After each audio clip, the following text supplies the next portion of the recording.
وانا كنت بحاجه لهيك غنيه. عملت انترفيو من فترة قريبة مع حاتم العراقي، أول ملحن لأغنية عراقية لإلك غازلني.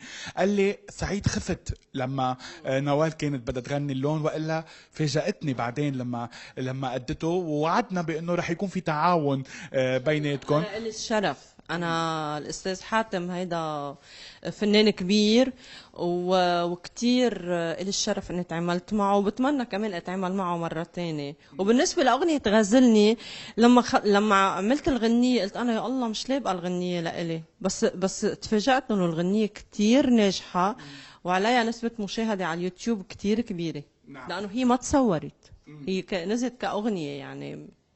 رح يكون في شيء بينك وبين حاتم قريبا؟ انا بتمنى، ليش لا.